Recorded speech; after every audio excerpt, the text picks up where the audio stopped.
제가 한 절, 여러분이 한 절씩, 그리고 마지막 절은 다 함께 한 목소리로 읽도록 하겠습니다. 여호와의 사자가 길갈에서부터 복임으로 올라와 말하되 내가 너희를 애굽에서 올라오게 하여 내가 너희의 조상들에게 맹세한 땅으로 들어가게 하였으며 또 내가 이르기를 내가 너희와 함께한 언약을 영원히 어기지 아니하리니 너희는 이 땅의 주민과 언약을 맺지 말며 그들의 제단들을 헐라하였거늘 너희가 내 목소리를 듣지 아니하였으니 어찌하여 그리하였느냐. 그러므로 내가 또 말하기를 내가 그들을 너희 앞에서 쫓아내지 아니하리니 그들이 너희 옆구리에 가시가 될 것이며 그들의 신들이 너희에게 올무가 되리라 하였노라. 여호와의 사자가 이스라엘 모든 자손에게 이 말씀을 이르매 백성이 소리를 높여 운지라. 함께 하겠습니다. 그러므로 그곳을 이름하여 복임이라 하고 그들이 거기서 여호와께 제사를 드렸더라. 아멘. 이 시간 오늘 말씀을 위해서 잠시 기도하겠습니다. 사랑해 주님, 감사합니다. 주님의 말씀을 사모합니다. 주님의 일하심을 사모합니다. 주님, 우리 모든 성도들의 마음 가운데 듣는 마음을 허락하여 주셔서 주님의 음성이 들려지는 우리의 삶이 될 수 있도록 주님 함께하여 주시옵소서. 주님, 이 말씀이 우리의 삶에 심겨져서 오늘 한 주 동안도 승리할 수 있는 주님 우리의 기준이 되게 하여 주시옵소서. 주님 감사합니다. 언제나 사랑이 많으신 예수님의 이름으로 기도드렸사옵나이다. 아멘. 할렐루야. 오늘도 이 말씀의 자리, 은혜의 자리에 오신 여러분을 환영하고 축복합니다. 우리 옆에 분들과 같이 인사했으면 좋겠습니다. 우리 환영하고 축복합니다. 우리 한번 인사할까요? 시작. 환영하고 축복합니다. 환영하고 축복합니다. 네, 좋습니다. 오늘은 사사기 2장 1절부터 5절까지의 말씀을 통해서 진짜 돌이키는 사람들이라는 제목으로 함께 말씀을 나누도록 하겠습니다. 자동차 왕이었던 헨리 포드라는 사람이 있었습니다. 근데 이 사람이요, 설립한 포드 자동차 공장에서 발전기 모터가 고장나는 사고가 있었습니다. 그래서 공장 전체가 이 발전기 모터 때문에 가동이 되지를 않는 거예요. 그래서 공장을 가동해야 되는데 발전기 모터가 안 되니까 이제 발전기 수리공들을 불러서 고치려고 막 불렀습니다. 그런데 유명하다고 하는 수리공들이 왔는데도 그 발전기 모터를 못 고치는 거예요. 그래서 안 되겠다 하는 수 없이 누구를 불렀냐면 이제 헨리 포드가 이 발전기를 제작한 찰리 스타인맥스라는 사람을 불렀습니다. 그러니까 자신이 만들었으니까 고칠 수 있겠다 해서 부른 거죠. 그런데 이 그 발전기 제작자인 찰리 스타인맥스가 와서 이제 고치라고 불렀더니 그 사람이 이렇게 하는 거예요. 발전기를 보면서 여기저기를 통통통통 두드려 보고 몇 분 지나지도 않았는데 발전기가 다 고쳐졌다고 얘기하는 거예요. 그래서 모터를 가동해 보니까 정상 작동하면서 공장이 가동되기 시작했습니다. 그걸 본 헨리 포드가 속으로 생각한 거예요. 와, 진짜 어떻게 이렇게 쉽게 고칠 수 있지? 감탄했습니다. 그런데 더 놀라운 일은 그 이후에 일어났습니다. 며칠 뒤 그 찰리 스타인맥스 고친 사람에게 청구서가 날라왔는데 이 청구서에 적힌 금액은 1만 달러였습니다. 그러니까 우리나라 돈으로 치면은 거의 1,000만 원이 넘는 돈을 수리비로 청구한 것이죠. 그래서 너무나도 놀란 거예요. 아니 와서 몇 분도 되지도 않고 막 통통통통 두드리다가 그냥 고쳤다고 하고 이제 돌아간 걸 보고 수리비로 거의 1,000만 원을 청구했으니까 이제 억울하지 않겠어요? 그래서 이제 메일을 보낸 거예요. 답장을 보낸 거, 편지를 쓴 거죠. 그래서 아니 몇 군데 두드려 보다가 고쳐놓고서 이렇게 1만 달러를 청구하는 건 너무 과한 금액 아닙니까? 라고 한 거예요. 그러자 이 찰리 스타인맥스라는 사람이 답장을 보냈습니다. 발전기 모터를 두드리며 일한 값 10달러, 어디를 두드려야 할지 찾아낸 것 9,990달러, 합계 1만 달러라고 보낸 거예요. 그러니까 이 답장을 받고 나서 헨리 포드가 그때서야 그럴 수 있겠다 끄덕이면서 곧바로 1만 달러를 입금했다는 이야기가 있습니다. 여기서도 알 수 있듯이 원인이 아닌 다른 곳을 고치려고 아무리 해도 문제가 해결되지 않는다는 것을 발견할 수 있습니다. 저는 이 같은 일을요 자주 접하는데요. 집에서 이제 하늘이가 조금 크다 보니까요 장난감이 점점 전자식 장난감이 생기기 시작하는 거예요. 그런데 막 가지고 놀다가 얼마나 막 장난기가 많습니까? 지금도 막 뛰고 있는데 이제 갖고 놀다가 안 되니까 이제 아빠에게 오는 거죠. 슈퍼맨에게 오는 거예요. 그래서 저는 항상 제가 뭐 고장나면 힘들면 뭐 아빠한테 와 했으니까 제가 이제 그 말을 지켜야 되잖아요. 증명해야 되잖아요. 그래서 저한테 갖고 왔는데 어릴 때는 막 뚝딱뚝딱 하면 고쳐졌어요. 이거 봐 아빠 고쳤다 이렇게 했는데 어느 날부터인가 안 고쳐지는 거예요.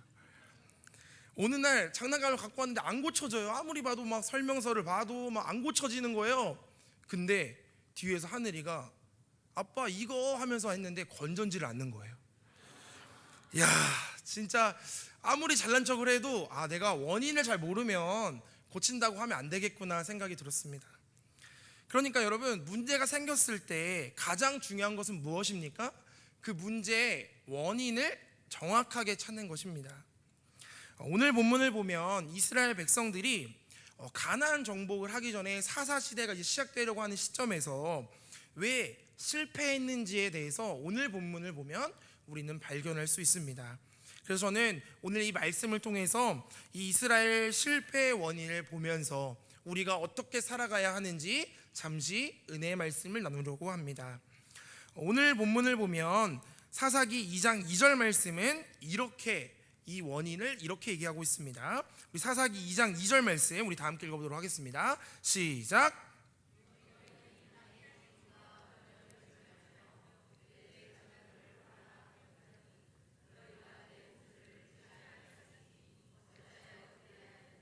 아멘.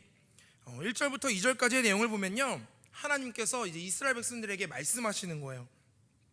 내가 너희를 애굽에서부터 구원해서 인도했잖아. 그리고 약속한 땅에도 내가 들어간다고 했잖아. 그런데 너희들 내 약속을 왜 지키지 않고 어기고 있냐라고 하는 거예요. 내가 가나안 사람들과 약속 맺지 말고 그들과 어울리지 말라고 했는데 그게 지켜지지 않았다라고 얘기하는 거예요. 그러면서 이스라엘이 이제 실패하게 되는데 실패한 이유가 설명되고 있는 것입니다. 그런데 여기서 나와 있는 실패의 이유는요 군사적으로 힘이 약해서 이스라엘 백성들이 실패했다라고 말하지 않았습니다. 혹은 경제적인 측면이 부족해서도 아니고 전략적인 실패나 상대방이 너무 강해서도 아니었어요. 그런데 이스라엘이 실패한 가장 근본적인 원인을 오늘 말씀은 뭐라고 얘기하고 있는 거예요? 너희가 내 목소리를 듣지 않았기 때문이다 라고 얘기하고 있는 거예요. 그러니까 이스라엘 백성들의 실패의 원인은 하나님의 말씀을 듣지 않았던, 그러니까 신앙의 타락이 있었기 때문에 너희들이 실패한 거야 라고 이야기하고 있는 것입니다. 우리가 살아가는 인생도 마찬가지 아닙니까? 우리에게 혹시라도 어려움이 있거나 실패가 있거나 문제가 있을 때 우리는요 나의 방법이 잘못됐는지 나의 계획이 잘못됐는지 내 주변의 상황이나 조건을 바라볼 게 아니라 가장 먼저 우리가 확인해 보아야 할 것은 무엇이냐면 우리의 신앙에 문제가 없는지 우리가 하나님의 음성에 귀 기울이고 있는지 그것을 확인해 보아야 한다는 것입니다. 그래서 내가 먼저 말씀 앞에 제대로 서 있는지 내가 하나님의 목소리를 듣고 내가 기도로 살아가고 있는지 확인해 보아야 한다는 것을 오늘 말씀은 우리에게 말해주고 있습니다. 그래서 우리가 이 근본적인 신앙적인 문제를 확인해 보지 않으면 100번 1000번 두드려도 고쳐지지 않는 발전기처럼 우리의 인생이 그렇게 되는 거예요. 나의 힘으로 아무리 극복하려고 노력해도 그 인생은 극복할 수가 없는 문제가 있다는 것입니다. 사랑하는 성도 여러분, 오늘 말씀을 통해서 다시 한번 우리의 신앙을 점검해 보고 주님의 말씀 앞에 부르심 앞에 온전히 세워져 갈 수 있는 저와 여러분이 되시기를 주님의 이름으로 축복합니다. 자, 그러다 보니까 이제 이스라엘 백성들이 하나님의 말씀에 귀 기울이지 않고 이방신들을 섬겼던 것 같아요. 그래서 그들의 결과가 어떻게 되었습니까? 사사기 2장 3절 말씀입니다. 우리 3절 말씀 한번 읽어보도록 하겠습니다. 3절입니다. 시작. 그러므로 내가 또 말하기를 내가 그들을 너희 앞에서 쫓아내지 아니하리니 그들이 너희 옆구리에 가시가 될 것이며 그들의 신들이 너희에게 올무가 되리라 하였노라. 아멘. 그러니까 하나님의 목소리에 기울이지 않은 이스라엘 백성들의 결과가 어떻습니까? 그들을 축복하였던 언약의 약속들이 이제 저주로 바뀌게 되는 거예요. 가나안 땅을 주시겠다고 했던 축복이 그들의 옆구리에 가시가 되고 그들의 신이 이제 올무가 되는, 그들의 저주가 되는 말씀이 등장하고 있는 거예요. 그런데 제가 말씀을 읽다가 보니까 이스라엘 백성들이 하나님의 말씀에, 하나님의 음성에 귀 기울이지 않아서 이렇게 된 것도 알겠어요. 그런데 진짜 망하게 된 원인은 따로 있다라는 생각이 들었습니다. 왜 그러냐면 밑에 말씀을 읽으면서 제가 그것을 깨달았거든요. 사사기 2장 4절과 5절 말씀을 보면요, 이런 부분이 나옵니다. 여호와의 사자가 이스라엘 모든 자손에게 이 말씀을 이르매 백성이 소리를 높여 운지라 라고 나와 있습니다. 그리고 그러므로 그곳을 이름하여 복임이라 하고 그들이 거기서 여호와께 제사를 드렸더라 라고 기록하고 있습니다. 그러니까 문자 그대로, 말 그대로 한번 해석을 해보면 백성들이요, 하나님 앞에 다시 소리 높여서 울면서 다시 하나님께 돌아와서 제사를 드리면서 크게 뉘우치고 있는 모습이 등장하고 있는 거예요. 그래서 심지어 이 사람들이 얼마나 크게 울었냐면 이 땅의 이름이 복임이래요. 복임이란 뜻이 무엇이냐면요, 우는 사람들, 통곡하는 사람들이라는 뜻을 가지고 있습니다. 그러니까 지금 이스라엘 백성들이 복임이란 땅에서 얼마나 울면서 통곡하면서 하나님께 저희 잘못했어요 울고 있다는 거예요. 아니 그러면 저한테 이상하다고 말씀하실 분들이 있을 것 같아요. 아니 목사님, 이게 왜 이상합니까? 이스라엘 백성들이 회개하면서 울면서 하는, 통곡하는 모습이 잘하고 있는 거 아니에요? 왜 이스라엘 백성들이 망한 이유라고 하고 있는 거예요? 물어보실 분들이 있을 것 같아요. 왜냐하면 이 밑에 말씀부터 보면 제가 이렇게 말한 이유를 이해하실 것 같습니다. 2장 6절부터의 말씀을 보면요, 6절이 이렇게 시작하고 있어요. 전에 여호수아가 라고 쓰여 있어요. 그러니까 지금 1절부터 5절까지는 지금의 이스라엘 백성들의 모습이 나오고 6절부터 10절까지를 보면 이 이스라엘 백성들 전의 세대, 그러니까 여호수아 세대의 모습이 등장하고 있는 거예요.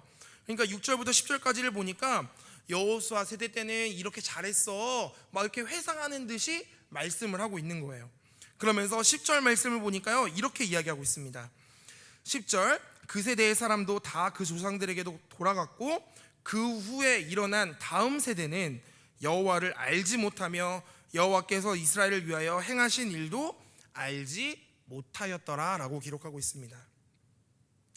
그러니까 11절 이후부터 이제 여호수아 이후의 사람들은요 어떻게 살아갑니까? 바알과 아스다롯과 같은 이방신들을 섬기면서 죄 가운데 살아갔다는 거예요. 자, 그렇다면요, 우리가 읽었던 본문 1절부터 5절 이 본문에 나오는 복임 땅의 이야기는요, 여호수아 이전의 이야기일까요? 이후의 이야기일까요, 여러분? 네, 이렇게 대답이 없을 때마다 저는 성도님들을 하고 싶어요. 제가 말씀 전하는 게 아니라 저도 중간에 앉아 있고 싶어요. 저도. 네, 이 사람들은요 바로 여호수아 이후의 이야기를 하고 있는 거예요. 본문 말씀이요. 그러니까 이 사람들이요 여호수아 이후에 사람들이지만 울면서 통곡하면서 회개했다 그랬잖아요. 그러니까 너무 잘하고 있는 거 아닌가요? 라는 생각이 든다는 거죠. 그런데 이 사람들이 울고불고 난리치면서 땅의 이름까지 복임이라고 정해질 정도로 막 회개하면서 통곡하는 역사가 있었다는 거예요. 그런데 왜 이 복임 이야기가 이스라엘 백성들의 실패를 가장 잘 보여주고 있냐면, 그들이 지금 하고 있는 눈물이나 회개나 뉘우침이나 돌이킴이요 가짜였기 때문이라는 거예요. 그들이 진짜로 돌이켰다면, 만약에 사사기 2장 1절부터 5절까지 뉘우치던 모습이 진짜였다면 사사기의 내용이 완전히 달라졌을 것입니다. 이 뒤에 이제 수많은 사사들이 등장하거든요. 그러면서 사사들이 등장해서 이스라엘 백성들 그렇게 살면 안 돼요, 그렇게 살면 안 돼요, 수많은 사사들이 나와요.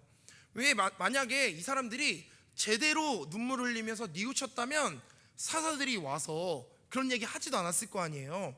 너희들 너무 잘하고 있다, 너희들 지금처럼만 해, 분위기 너무 좋아 라고 하지 않았겠어요? 그러니까 지금 이방신들을 섬기는 일도, 하나님이 사사들을 보낼 만한 일도 일어나지 않도록 그들의 회개가 진정한 회개였다면 그런 일이 일어나지 않았다는 것이죠. 그러니까 지금 복임 땅의 이야기는요, 이스라엘 백성들이 실패한 모습을 가장 단적으로 보여주는 것입니다. 아, 그렇구나, 이 사람들이 뉘우쳤다고 했지만, 이 사람들이 울고 있지만 이 사람들이 진짜 뉘우치지 못했구나, 그들의 잘못을 제대로 알지 못했구나 라고 우리는 알 수 있다는 것입니다. 제가 우리 탑동교회 이제 사역한 지 이제 5년째가 되는데요, 이 전에 사역했던 교회는요, 작은 상가 교회였습니다. 그래서 한 100명 정도가 있는 작은 상가 교회였어요. 그래서 그러다 보니까 제가 그 교회에서 맡은 부서나 일들이 생각보다 많았습니다. 왜냐하면 사역자들이 없으니까요. 그래서 제가 막 유치부도 하고 아동부도 하고 막 중고등부도 했다가 청년부도 했다가 찬양인도도 막 일주일에 막 3번 4번씩 하는 거예요. 그러니까 원래는 제가 목소리가 되게 이뻤거든요. 그런데 그때 막 목소리 쓰다 보니까 지금처럼 막 되게 남성적인 목소리가 된 거예요. 지금도 좋죠? 네, 죄송합니다. 네, 근데 제가 이렇게 사역을 하니까요, 막 안 배워도 될 거, 안 해도 될 일도 엄청 많이 해봤을 거 아니에요. 한 번은요, 제가 예배를 드리는데 이제 상가교회니까 공간이 작았을 거 아닙니까?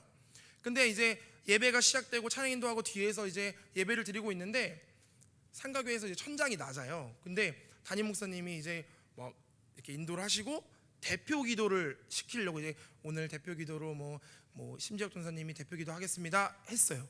근데 담임 목사님 바로 머리 위에 전등이요, 깜빡이기 시작하는 거예요. 깜빡 이제 나이트처럼 계속 깜빡이는 거예요. 근데 그러고 예배를 끝날 때까지 있을 수 없잖아요. 그러면 어떻게 해야 되겠어요? 갈아야죠. 그래서 제가 대표 기도가 시작될 때 창고에서 사다리를 가지고 와가지고 대표 기도 중에 갈았어요. 그러면서 속으로 제발 오늘은 대표 기도를 길게 하시기를, 제발 끝내지 마세요. 그러면서 제가 막 갈면서 목사님 눈빛으로 저랑 눈 마주치면서 막 전등을 갈았던 기억이 있습니다. 그렇게 훈련 받았으니까 지금은요, 전등 되게 잘 갈거든요. 그래서 제가 막 토요일날 청년부 사역하면서 늦게 끝나면 막 10시, 11시까지 사역을 하는 거예요. 얼마나 피곤했겠어요. 근데 또 자는데도 마땅치 않아가지고 제가 이제 학교에서 신학교 다닐 때니까 기숙사에서 자고 또 아침에 또 왔다가 또 끝나면 가서 자고 이랬거든요. 근데 어느 날 제가 이제 그렇게 바쁘면서도 행복하게 사역하던 어느 날 토요일날 가서 자고 이제 그 다음날 주일날 사역을 와야 되는 거예요. 근데 자고 일어났는데 기분이 쎄합니다. 여러분들도 그런 경험을 해보셨겠지만 눈을 떴는데 평소보다 밝아요. 그러면 이제 쎄하지 않습니까? 시계를 딱 봤는데 와, 제가 1부 예배 찬양 인도를 해야 되는데 찬양 시작하기 30분 전인 거예요. 근데 학교에서 이제 교회까지 차로 15분이 걸려요. 와, 그러니까 계산이 나오시죠? 그래서 제가 시계를 보고 그때 기숙사 2층 침대였는데 2층에서 뛰어내렸어요. 그러면서 가가지고 세수랑 머리를 동시에 감고 가서 바로 막 차 타고 가면서 막 옷 입으면서 갔어요. 큰일 났다. 그러면서 제가 가면서 미쳤다 이러면서 막 계속 그러면서 간 것 같아요. 와, 진짜 미쳤다. 그러면서 제발 막 시간 계속 보면서 갔어요. 그러면서 하나님 제발 저 이번 한 번만 살려주세요. 저 진짜 제발 한 번만 살려주세요. 저 이번만 용서해 주시면, 이번만 저 살려주시면 진짜 열심히 할게요. 막 알람 10개 맞춰놓을게요. 막 이러면서 막 갔어요. 근데 나중에는요, 급하니까 기도가 바뀌어요. 주님 오셔야 됩니다. 주님 지금 차라리 지금 오세요. 그러면은 안 온다도 되니까. 그래서 도착했는데 이미 찬양이 시작되고 있었어요. 근데 이제 목사님이 찬양 인도를 하시는 거죠. 이제 사역자가 저랑 목사님밖에 없으니까. 근데 목사님이 찬양 인도 하시고 이제 예배 끝나고 나서 제가 그래, 매도 먼저 맞는 게 낫겠다 해서 목사님한테 갔어요. 세상 불쌍하고 죄송하고 그러면서 막 갔습니다. 근데 목사님이 혼내실 것 같았는데 저를 그냥 어깨를 툭툭 하면서 피곤하지 하면서 지나가시는 거예요. 그래서 제가 속으로 생각했죠. 내가 진짜 충성을 다해야겠다. 그러면서 또 한편으로는 다시는 이러지 말아야지, 이런 생각이 들었어요. 그러니까 막 혼내지도 않았는데 제 혼자 깨달은 거죠. 그러면서 다시는 그런 일이 일어나지 않도록 되게 열심히 노력했던 기억이 있습니다. 그러니까 여러분, 저희가 잘못됐던 것을 진짜 깨우치는 사람은 어떻게 하냐면요, 다음부터 그 일을 하지 않게, 일어나지 않도록 엄청 노력하게 된다는 거예요. 여러분, 혹시 예수님을 처음 만났을 때 기억하십니까? 다 달랐을 거 아니에요. 어떤 분은 어렸을 때, 어떤 분은 성인이 되고, 어떤 분은 얼마 전에 만났을 거 아니에요. 어떤 분은 오늘 예배를 통해서 또 만나죠. 우리가 깨달으면서 너무 감사해서, 그 은혜가 우리 죄인인 우리를 살려주심에 감사해서 눈물을 흘리잖아요. 그런데 이런 눈물이 진짜 회개이고 진짜 눈물이어야 하는데, 오늘 말씀을 보면 이스라엘 백성들은 그냥 하나님의 저주의 말이 무서워서, 하나님의 회초리가 무서워서 그냥 진짜 눈물, 진짜 회개, 진짜 돌이킴이 아니라 거짓 눈물을 흘리고 있었던 것 같아요. 보기에는 똑같은 것 같아 보여도, 똑같은 눈물 같아 보여도 그 뒤에 따라오는 삶은 완전히 다른 삶을 살아갑니다. 진짜 눈물을 흘리는 사람, 진짜 예수님을 만난 사람은 그 뒤에 삶이 완전히 달라진다는 거예요. 그 뒤에 삶이 변하지 않으면 가짜 눈물, 가짜 돌이킴, 가짜 은혜라고 할 수도 있다는 것입니다. 그러니까 우리는 어떻게 살아가야 합니까? 우리의 예배를 통해서, 이 주일의 삶을 통해서, 아니요, 이제 일주일 동안 살아가는 삶을 통해서 우리가 예수님께 받았던 사람들이, 우리가 은혜 받은 사람들임을 증거하며 살아가야 한다는 것입니다. 저는 이 가짜 회개, 이 복임의 사람들, 이스라엘 백성들의 눈물을 보면서 그렇구나, 이스라엘 백성들이 이것 때문에 실패했을 수도 있겠다라는 생각이 들었습니다. 사랑하는 성도 여러분, 앞으로 제가 이제 오후 예배 설교를 할 때 사사기를 조금 나눠보려고 하거든요. 함께 살펴볼 사사기는요, 이 가짜가 끊임없이 반복되는 이야기입니다. 이스라엘 백성들이 하나님 잘못했어요 뉘우치지만 그 뒤에 삶은 다시 이방신들을 섬기고, 하나님 또 잘못했어요, 그런데 또 뒤에 깨우치면서 다시 하나님을 저버리고 이방신들을 섬기는 이야기가 계속 반복해서 나옵니다.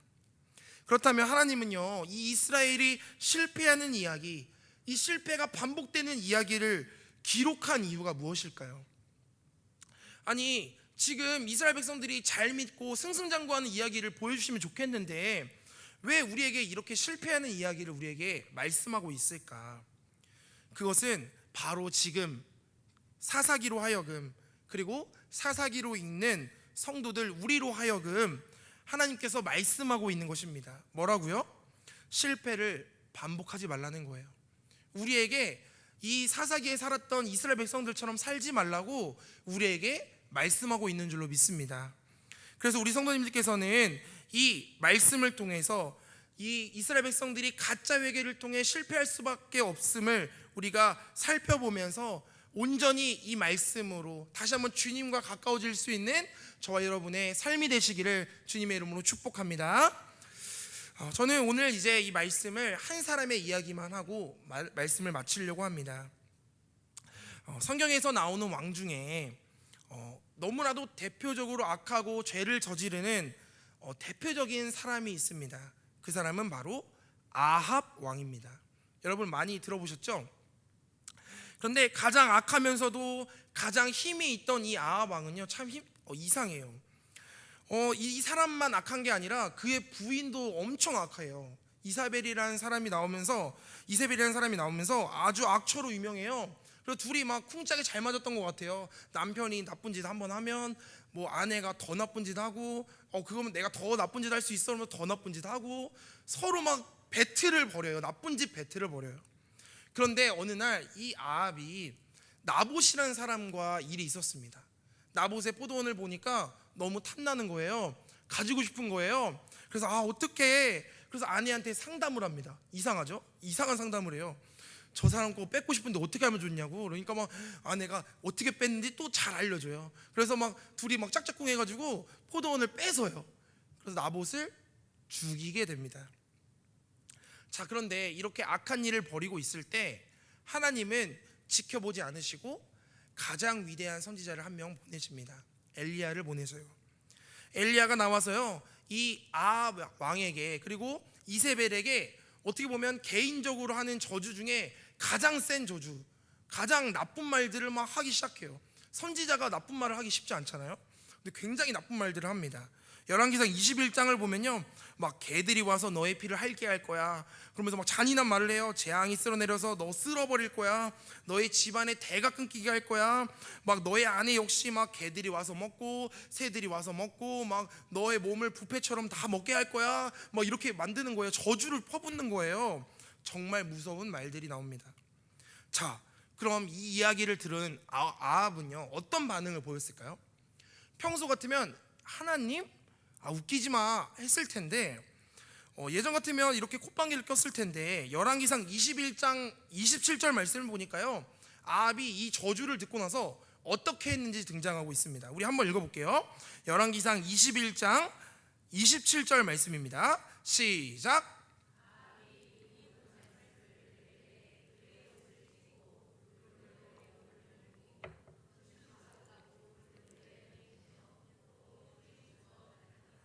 아멘. 아합이요, 어떻게 했대요? 금식하고 막 회개하고 베옷을 입고 막 그러고 있다는 거예요. 그러면서 아합이요, 지금 막 풀이 죽어서 막 뉘우치고 있는 모습을 보이고 있는 거예요. 자, 그런데 아합의 이 돌이킴이 진심이었을까요? 아니에요. 결국에는요, 아합이요, 죄를 끊어내지 못하고 하나님을 저주하기도 하고 그러면서 엘리야가 했던 그 저주 그대로 죽게 됩니다. 그러면 하나님께서는요, 아합이 막 굵은 베옷을 입고 금식하면서 막 통회하면서 회개하는 척 연기를 할 때 이렇게 얘기하실 수 있잖아요. 야, 너 연기하지 마. 너 내가 그냥 척하는 거 다 알아. 너 은혜 받은 척하는 거잖아. 너 막 눈물 흘리는 척 막 너 하품해서 눈물 흘리는 거잖아. 다 알고 있는 거예요, 하나님은요. 그런데 하나님께서 엘리야를 통해 어떻게 말씀하시냐면 열왕기상 21장 29절입니다. 29절 앞부분을 보면 이렇게 해요. 아합이 내 앞에서 겸비함을 내가 보느냐라고 해요. 아합이 내 앞에서 겸비함을 내가 보느냐라고 말씀하십니다. 이 말의 뉘앙스가 어떤 뉘앙스냐면요, 엘리야야, 봤지? 아합 봤지? 아합이 어떻게 하고 있는지 봤지? 쟤도 이제 정신 좀 차리려나 보다 라고, 이런 뉘앙스인 거예요. 그러니까 하나님은요, 지금 이 악하고 악한 죄 가운데 있는 아합을 바라보면서 이 아합에 대한 기대를 포기하지 않고 있는 겁니다. 계속해서 기대하면서 기다리고 있는 거예요. 여러분, 사실 하나님께서는요, 아합이 이후에 여전히 악할 것이고 여전히 악하고 죄 가운데 있어서 결국에는 악을 이기지 못하고 죽게 될 것임을 아셨을 거예요.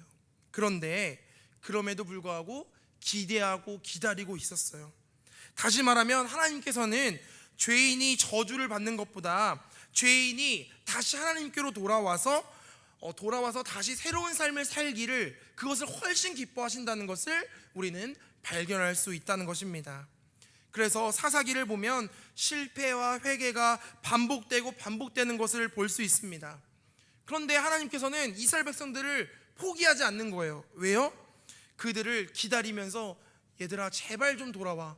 내가 너희들 나를 저버렸지만, 나를 잊었지만 내가 기다리고 있을게.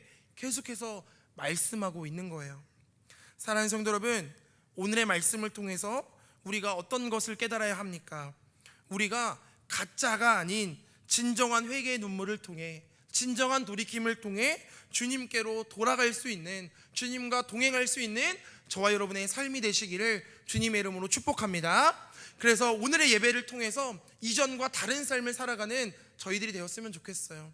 다시 한번 결단하면서, 다시 한번 주님과 동행하면서 주님 한없는 사랑으로, 한없는 은혜로 우리를 기다려주시는 주님의 놀라운 사랑을 경험하며 주님의 말씀 들고 살아가는 저희들의 삶이 되겠다고 결단하는 저와 여러분의 삶이 되시기를 주님의 이름으로 축복합니다. 기도하겠습니다.